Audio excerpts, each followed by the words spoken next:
full of every process, file, section of memory, and device.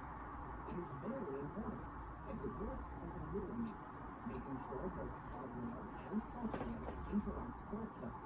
Windows, macOS, Linux, and Unix are the big operating system contenders, and all have their own advantages and/or disadvantages, but they are all based off the same concept.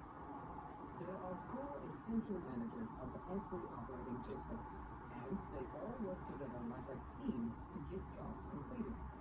The operating system works as their boss and makes sure they are all working in harmony.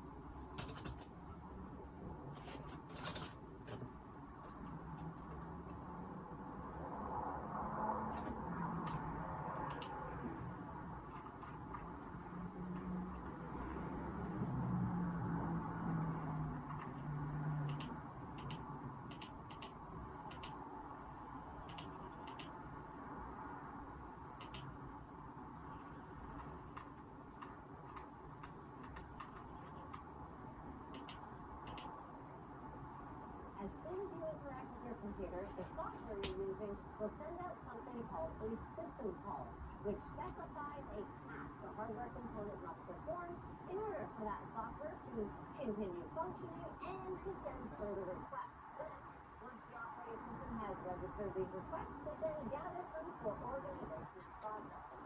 And that's important. So when a program is first initiated and needs some system memory in order to get up and running, it sends out a call which is received by the OS memory manager. Once that call has been translated to the hardware's language, the OS then slots it into an active queue based on the amount of memory it feels is necessary, otherwise known as its block size.